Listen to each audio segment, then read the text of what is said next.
everybody, welcome to another episode of Horror Movie Night, and this time we're going to talk about some creepy-ass spiders, as picked by me, 1990s Arachnophobia, with one of the most all-star casts we've had on Horror Movie Night, in reference to two actors, and then the old lady from Happy Gilmore. And Mimi.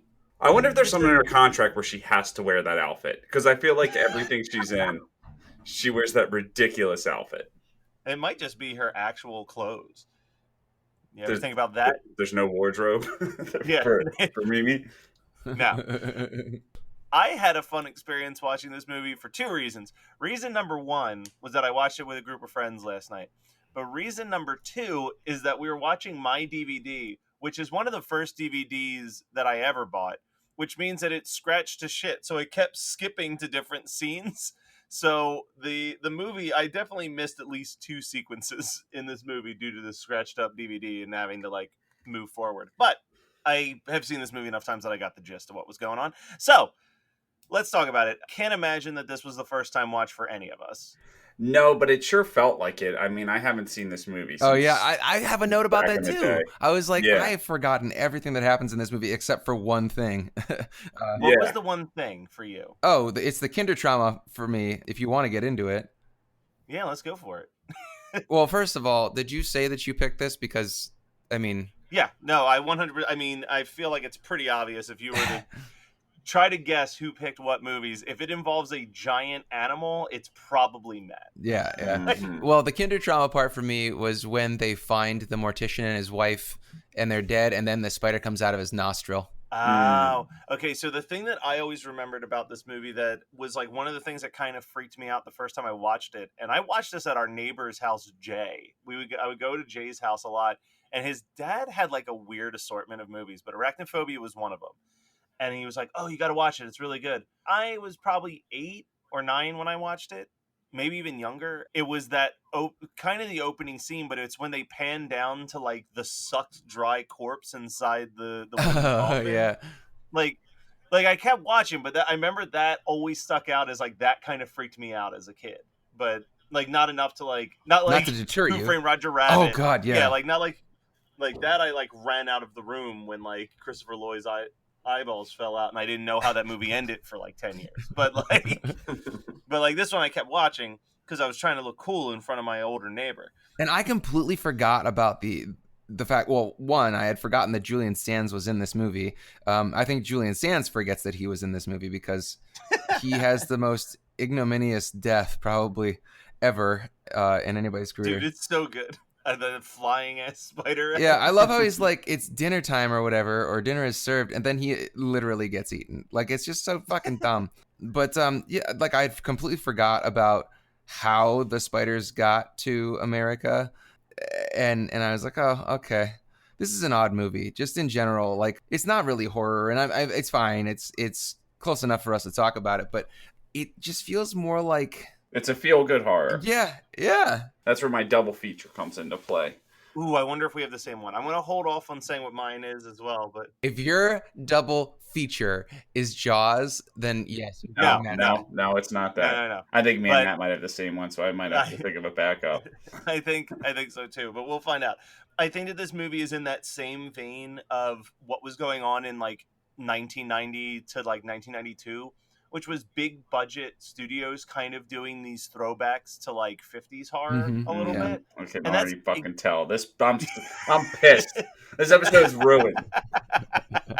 But like this movie is absolutely them like doing an homage to like old 50s dumb horror movies. But like everyone's in on the joke. Like you can tell that everyone's having a good time doing this movie because they know that they're not making any important statement or anything. It's just like if, like Brian said, a feel-good horror. Like it's just, it tickles all the right spots that it's supposed to get to. Like, I don't know about you guys, but I was feeling so infuriated when Jeff Daniels is having the meeting with the doctor who told him he was retiring, and he like upheaved his entire life to this town to replace this guy. And he's just like, yeah, I decided I'm not going to retire. And he's like, but you promised me. He's like, well, things change. Like, so like, oh, that old man. I don't know if it's the era, the time period I was born or the family I grew up with, but my very first experience with Jeff Daniels was Dumb and Dumber. Yep, same. Everything else he's in, it's just like a sequel to Dumb and Dumber to me. You know? I don't know about Scott. I can speak for Matt. I think the all-star of this movie is John Goodman. Oh, absolutely. Oh, no, 100%. 100%. But I will. Here's something to think about, because Jeff Daniels looks super, super young in this movie. He does. Mhm. But 4 years later was Dumb and Dumber, and he, like, obviously there's some makeup going into making him look like a fucking heathen in that movie, He but got like, fat. That's it. Yeah, He like- just got fat. but like, man, it's like quite a transformation over 4 years to compare the two. And then he did that one movie, The Career Killer, about geese. What? Jeff Oh, yeah. Daniels, his daughter, and geese. Yeah. Fly Away from Home or whatever it is. They build like a Santa sleigh out of geese. Like, Oh my god. I think you guys are over exaggerating that being the career killer and not whatever that sanctimonious bullshit speech that like wannabe libertarians post all the time, where Jeff Daniels is like, well, this is what's wrong with American politics and blah blah blah. Well, I mean, you could disagree with that speech, but I think that was like what restarted his career. Newsroom was like, Oh, was that on? Is that Yeah. what that's from? yeah, it's from Newsroom. I think it's the first episode of Newsroom. It's the worst thing ever. And It they were- literally is the worst thing ever. And they were just like, all right, Jeff, you're back. What do you want to do next? I want a sequel to Dumb and Dumber 2. Well, enjoy your resurrection of your career. so Brian, I know Scott will not know who this person is. He won't know why I'm so excited. But Brian, did you get excited when you saw Lloyd the cop? I don't know who that was. It looked like Fat Paul Rubens. No, you know who that is? Oh, he's the sheriff. He's not a cop. Whatever. Who is the it? sheriff, Lloyd. It's the dork from Hollywood Nights. Ah! If I were, mother, if I were a rich man. If I was a rich man, if I were, mother, if I were a rich man. So I was trying to explain this to my friends because no one's heard of this movie except for Jim Kelly, who forced his kids to watch it all the time. But Hollywood Nights is like the Walmart version of American Graffiti mixed with Porky's. Yeah. Like, it's just like, hey, it's like a bunch of dudes with hot rods, but they're constantly trying to find poon. Yeah, I can see your dad using the word poon. I didn't know that was it because it's obviously it's the 90s, so it wasn't. Yeah, it's It wasn't 12 Paul. years. Yeah. Like, But Paul Rubin was recently on Jimmy Kimmel, and that dude in the 90s looks like 2020 Paul Rubens. It's very weird. oh no. Yeah, he's like Um, short and fat. I don't know how he got shorter, So, but he somehow did. so we were talking about John Goodman, and I was saying to someone that not only do I think that this character is my favorite John Goodman role, but I think that the introduction of that character might be one of my favorite introductions to a character in a movie. Like, just him just kind of walking around just saying weird shit, trying to like examine the house. There's the one scene where he's like, would anybody have any objections if I just tore out the entire floor? She's like, I would. And he goes, false alarm then. And just keeps moving. She's like, well, then what's happening if it's not termites? Bad wood. What do you do with it? Put in good wood. Like, He's definitely the thing that made me not hate rewatching this movie, oh, because he's this so- movie is just so middle of the road. I don't have it. I've only seen it once before. Mm-hmm. And so here's my litany. I've only seen it once before. I don't have a fear of spiders. My dad does. I don't like big animal movies like Matt does. I mean, I don't hate them. I just, it doesn't do it for me. Although alligator's fucking I awesome. was gonna say, it's not a selling point to a movie the way it is for Yeah, me. it's.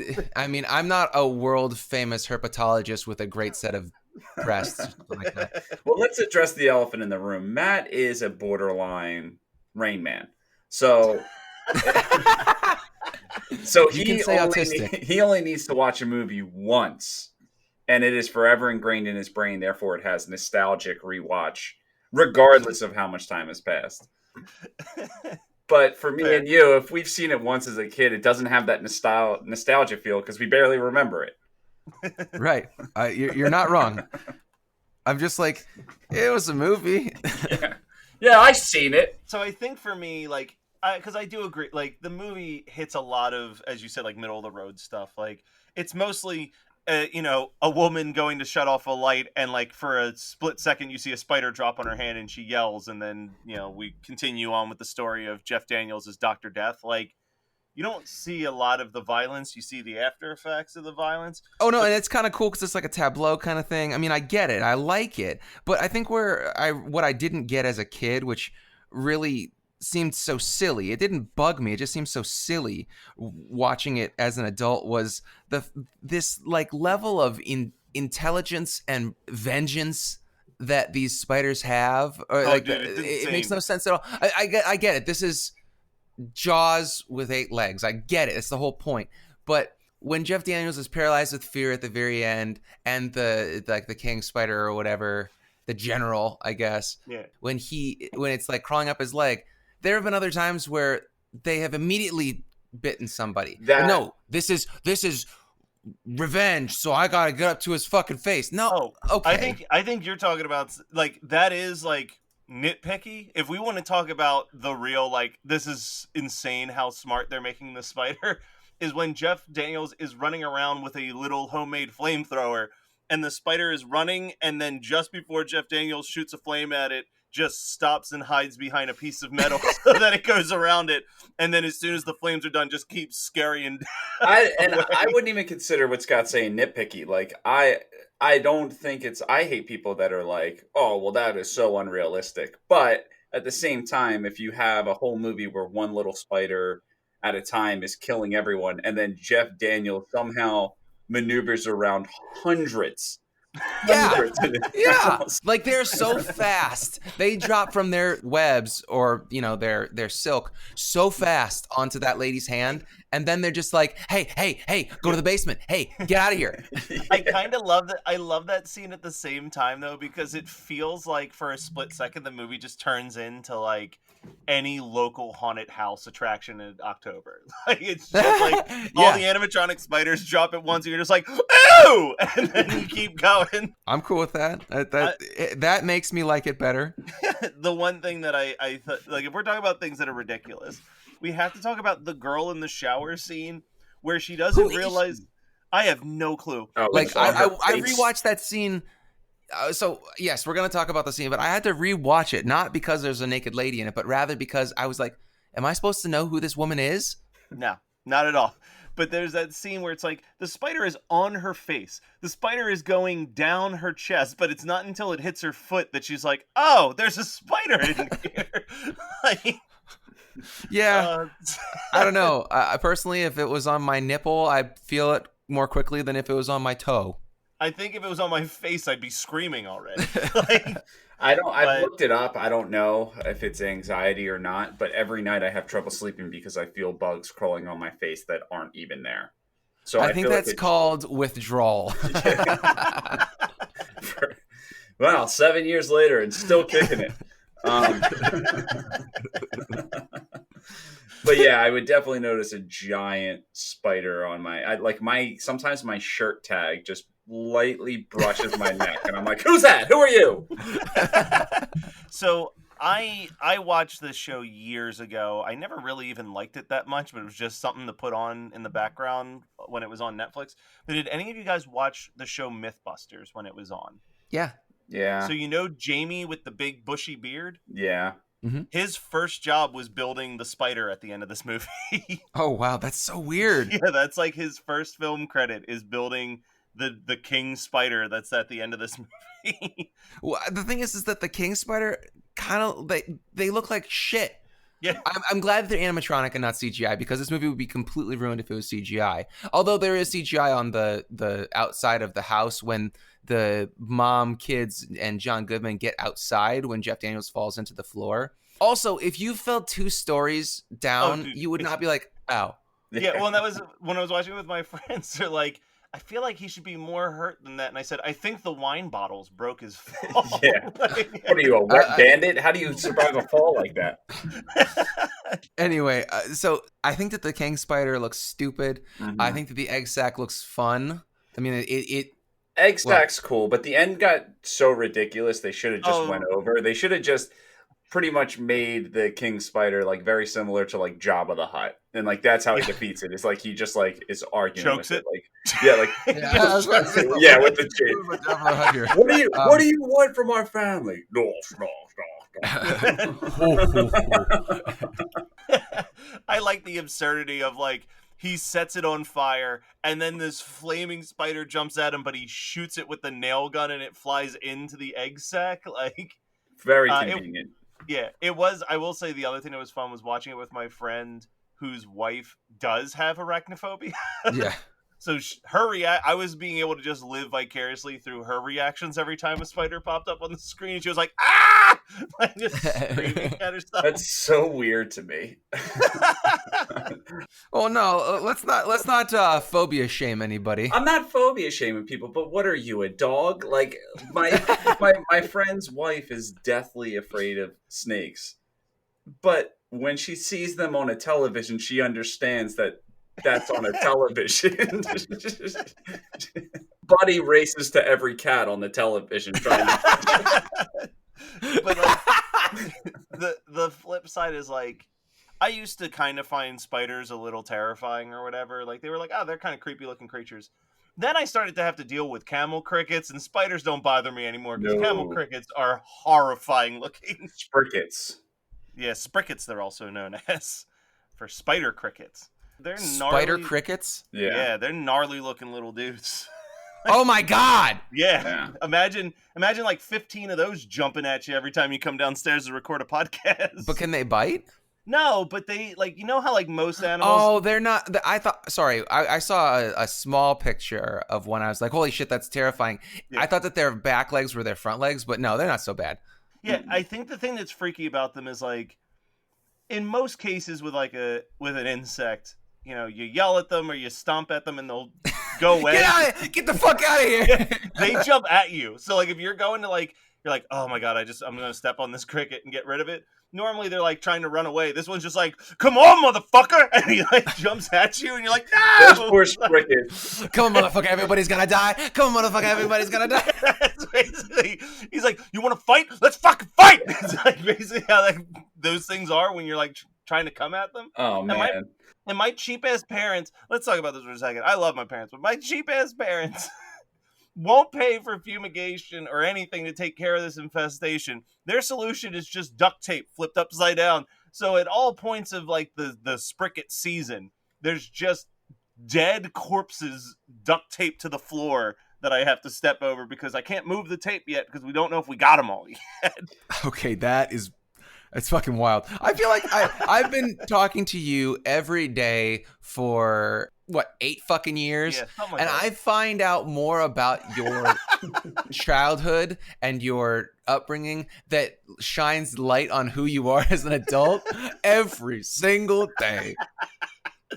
But yeah, so, I mean, the negative about talking about arachnophobia is that I think we've pretty much talked about arachnophobia. We're 20 minutes in. I think we're done. I've got nothing else. You guys got anything else? I didn't even touch my notes. Let me look at my notes because I feel like I don't think there are any quotes that I have or anything like that. But like, I don't even know, man. Oh, I have a note at the beginning that says "bug with a vendetta," and it's because that guy gets like the king spider.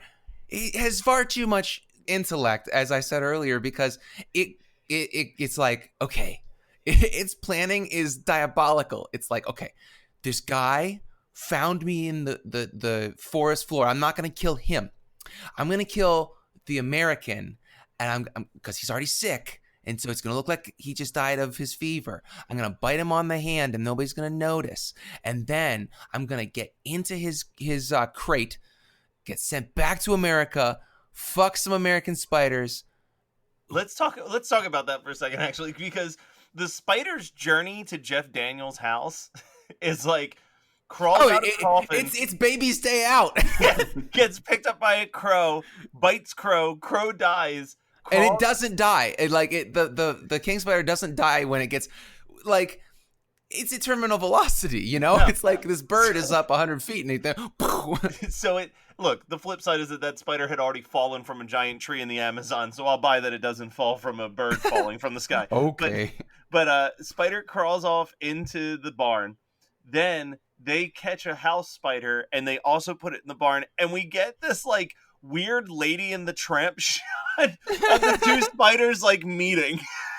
Yeah, And all we needed was like a little cute. it's like all we needed was like a little animated heart to come up above their heads. Oh, that part made me laugh so hard. I'm like, oh, they're about to get down to fucking. These insects are having more sex than I am. Yep, Can't spell insects without sex. Yes, you can. Oh yeah, because there's no X. I have two things to say about the casting in Arachnophobia, and then we're done. Okay. Okay. The mom was actually in the house on Sorority Row. Oh shit. Which is. I love how you're yawning. You're like, oh shit, yeah, that's interesting. Interesting, Scott. When did Matt Kelly become Brian Kelly? Fucking playing Yahtzee while I'm trying to have a serious conversation. Jesus. Wait. Let me do my impression of Brian. You know what? I don't want to hear. At least I have the common courtesy to do it here when I'm in my home and hope that you don't hear the keyboard. Let's not forget that Matt tried to secretly play games while we were in the same hotel room watching him. Okay, the last thing I want to say is that I thought that Meatloaf Ade was in this movie, but no. It's this guy named Peter Jason, who's a Kmart meatloaf. Oh, they're the best kinds of meatloafs. No, they're fuzzy. Shut up, Mr. McGriddle. Hey guys, we're going to get into our double features on Arachnophobia in just a couple minutes. But first, while we're talking about giant killer spiders, let's talk about other insects. So, as you know, in the past, this show has been sponsored by Best Fiends. And guess what? We're sponsored by Best Fiends yet again. So, don't you slack on playing this game. I've continued to play this game. I've continued to stress out about this game. I'm actually currently stuck on a level that I've been playing for about 3 days. But I'm going to crack this level. I'm going to beat this level. And I'm going to continue to dominate this game until literally I've gotten further than the programmers have levels. That could take a couple years, but I'm going to keep trying. I'm going to nose to the grindstone. I'm going to keep moving, pushing forward, because it is a truly great game. But don't just take my word for it. All right? Engage your brain with the fun puzzles, collect tons of the cute characters. Trust me, with over 100 million downloads, this 5-star rated mobile puzzle game is a must play. So download Best Fiends free on the Apple App Store and Google Play Store. That's Friends Without the R, Best Fiends, and now back to the show. All right, so I'll start because it's my pick. And Brian, I apologize if this is yours. But there's another movie that came out in 1990 that was a major studio doing an homage to 50s horror movies, and that's Tremors. So I'm going to do the double feature of this with Tremors. Surprisingly, that's not my pick. Nice. Yeah. That's actually, I mean, if I wanted to watch Tremors, and I don't, but if I wanted to watch Tremors, this is how you do it, because this movie is the prequel. Yeah. Literally, they go to the end of the movie is them going to San Francisco or something like that, and then they're like, oh, it's just Tremors. Yeah. All right, Brian, what's yours since you were so terrified the whole time? So I would watch this movie, and then I was done. I was like, I'm still in the mood to watch another movie. So I call my friend JD, who was working at the old folks home tonight, and he'd say, hey, we're showing a special screening of Cocoon. And I'd say, oh, cool. And I'd go over to the old folks home and watch Cocoon with JD and all the old folks. Be a nice little bow to tie on my neck. Do you really have a friend named JD, or are you talking about Jade? Scrubs, right? Scrubs, yeah. Oh. JD and Scrubs, that was like his movie he would always play at like this old folks home and nobody would care. Man, sometimes I feel like I'm missing out by not watching Scrubs, but then I just have you guys to give me all of the references, so I don't actually have to go watch fill it. you in. You would hate Scrubs. You'll be like an expert.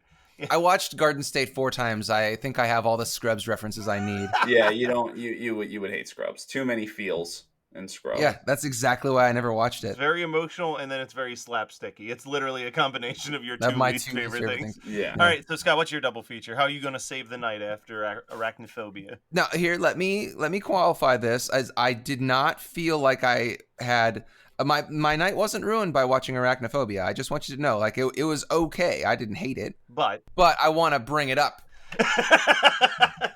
I want to really make my night a winner. So if we're talking, I mean, Matt, you should be able to guess this. Do you want to take a guess at what my double feature with Arachnophobia would be? I mean, I almost wrote Eight-Legged Freaks down. I'm wondering if that's what yours was going to be. Am I ever going to watch Eight-Legged Freaks again? No, that's why I'm so confused. You don't like spider movies. No, that's why I'm so fucking confused. Man, I'm pretty disappointed in everybody involved in this situation right now, because I would obviously be watching Ticks. Ooh. Oh, duh. Ticks is one of that is quite possibly my favorite bug movie. That is true. And man, the tick at the end just looks like a better version of the spider at the end of this. If you want to watch a creepy crawly movie, like not a goofy movie, but a creepy crawly movie. No, if you want to watch a goofy movie, check out our Patreon. Okay, I'm done. All right, so does anybody have anything that they saw that they want to talk about? So I spent a long week of just hitting up movies, and I saw 2 movies. They're kind of I haven't been really staying on top of 2020 movies. The only movie I'd seen so far was Underwater. So I was like, let me try to get caught up on a few of the other things that came out. Like January and February are kind of a dumping ground still. So there wasn't a lot to pick from. I saw one movie that I thought was really good, and one movie that it really depends on what you're wanting to see when you go to see it to determine if you're going to like it. So I'll start with that. Birds of Prey. So I said that Birds of Prey feels like if Rob Zombie was to direct Boondock Saints. And what I meant by that is that the humor and kind of the general pace of the movie is very Boondock Saints-esque, as it's like a bunch of different people kind of coming together for one common villain. One of them's a cop, and it's just like characters that kind of remind me of the Willem Dafoe character, and it's very hyper violent, and it's these very over the top heists to kill these different people. But then it's got this Rob Zombie thing where it's like hyper focused on blonde character with an annoying voice. Okay, now I get it. But then it keeps going off into these weird like fantasy sequences and like feels very like Rob Zombie-esque in the movie. The negative of the movie is that Harley Quinn is super obnoxious in the movie, and I could have told you that. And she's like 75% of the movie, but literally the other 25% of the movie where she's not in is awesome. Like if they just did a spin-off movie with Huntress and Black Canary, I would watch the shit out of it. Huntress is awesome in this movie, and Ewan McGregor is crazy as the villain. So like those things worked for me. It was just the rest of the movie that was really hurting it, which was 75% of it. But then what I saw that I thought was great was The Gentleman, which is like Guy Ritchie's kind of return to like Lock, Stock, Two Smoking Barrels and Snatch style film. I'm going to stop you there. Please don't sell anyone on this movie. Do not mention anything that happens in this movie because I want to see it so bad. All I'll say is that I don't think that this movie is going to come Oscar season. This movie won't be nominated for much, but I genuinely think it could get nominated for like a best editing award because the editing in it is like really, it's one of those movies that hinges on how unique the editing style is. And so I really enjoyed it. I enjoyed the framework of the movie. I enjoyed the whole concept, and it's very funny. It's a funny movie. So definitely go check it out if you liked his old movies from before he was doing like Aladdin and The Man from U.N.C.L.E. and Sherlock Holmes. But dude, Sherlock Holmes is such a good movie.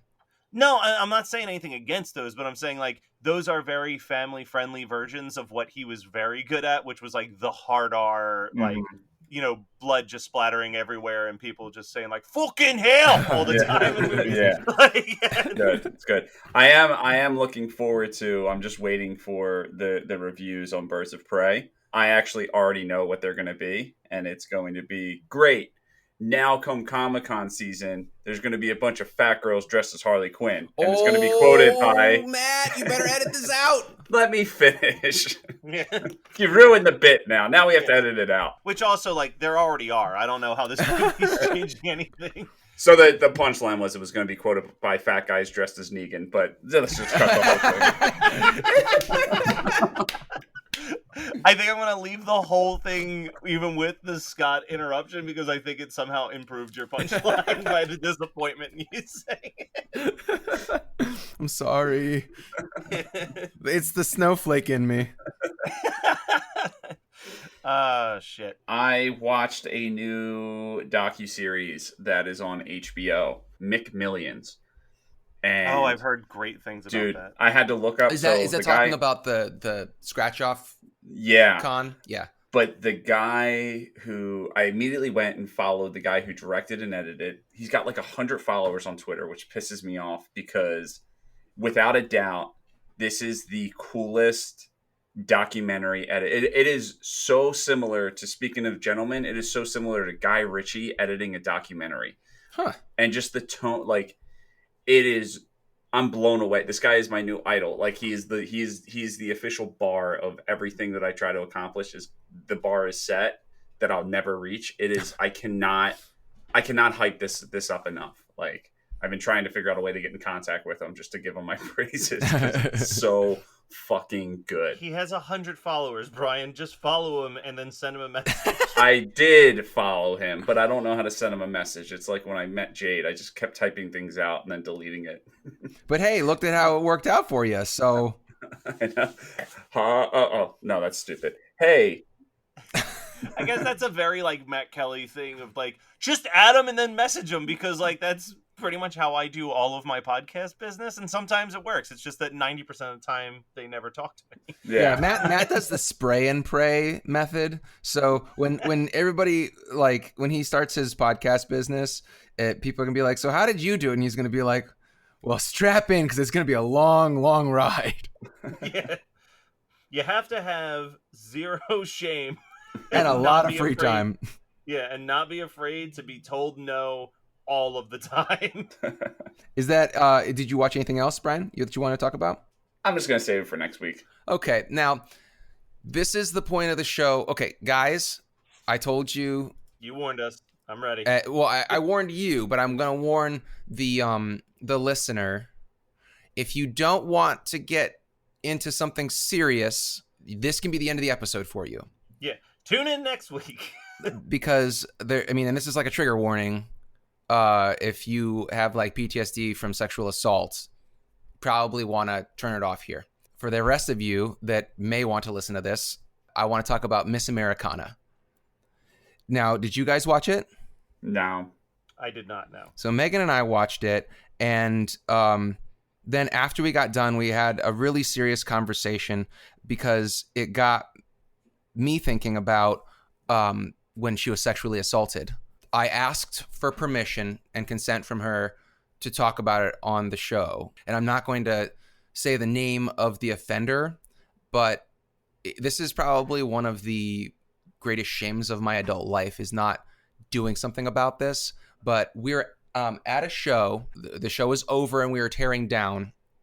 And a bandmate of one of my bandmates, so, we shared a member, comes up to Megan and full hand grabs her vagina. And she was like, get the fuck off of me or something. I mean, she was shocked.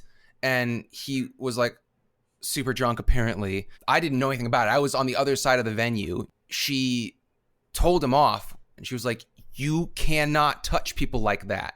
And he was like, I'm so sorry. And then he sent her this non-apology Facebook message the next day when he sobered up and was like, I'm so sorry, I was so drunk, and I'm blah, blah, whatever. And she was like, okay, well, just don't touch me ever again. 4, 5, 6 months later, we're playing a show again, and it's actually the farewell show of the member that we shared in the two bands. Everybody's saying good night because we were the headliner, and so we were tearing down again. He comes up to Megan and gets a running start and smacks the shit out of her ass, super hard, like a welt. She turns around and screams at him to get the fuck away from her. And there were 4 people around her, and he's drunk again, and he's like, this is how I act with all of my female friends.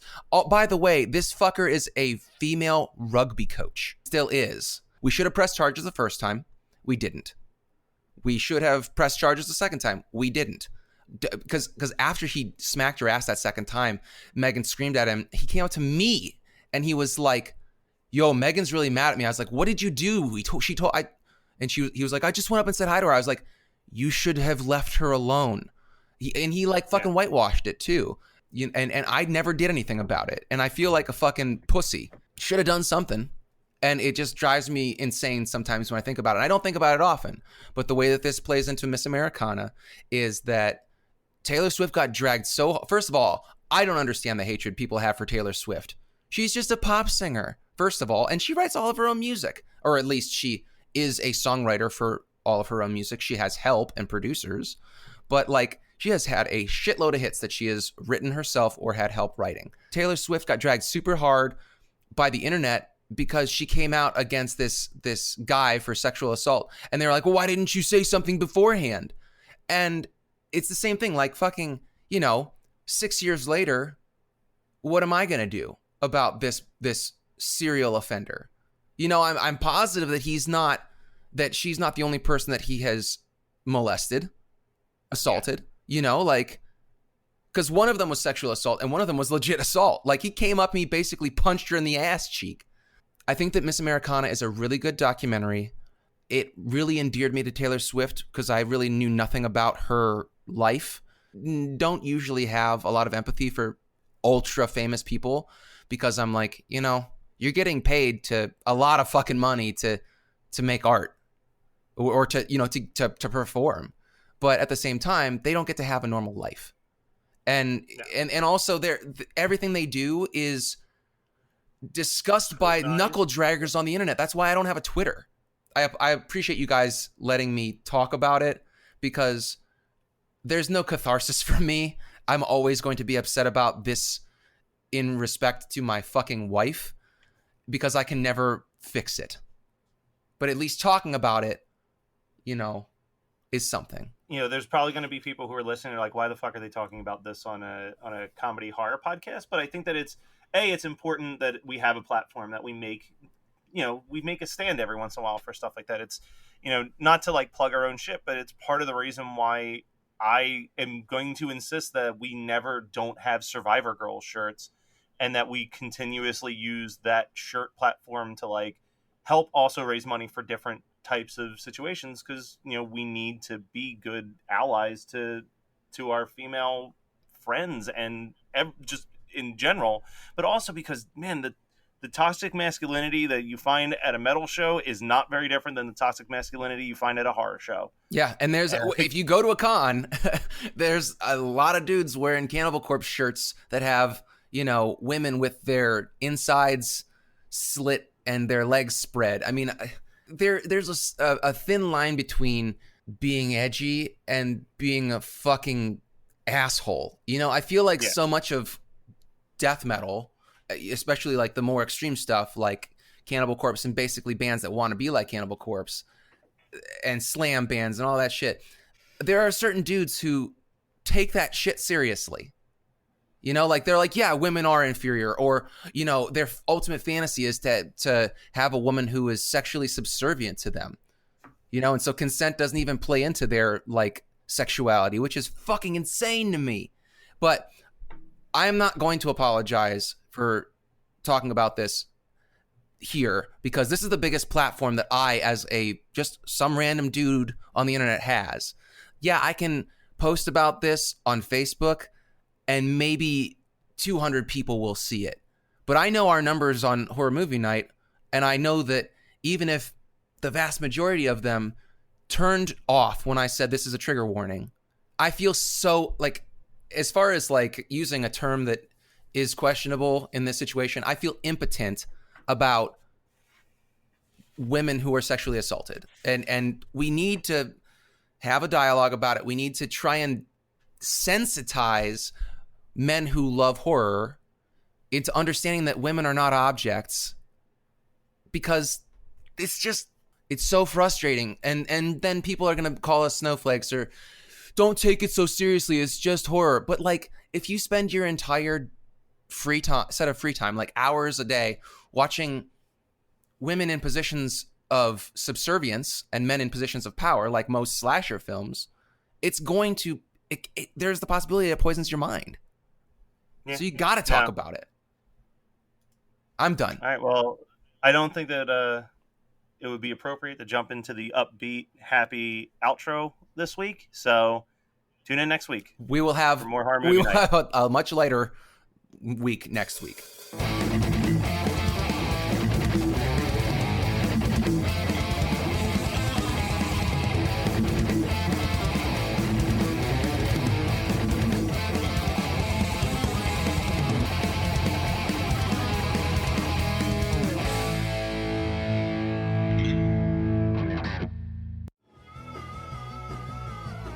listening to the Geekscape Network.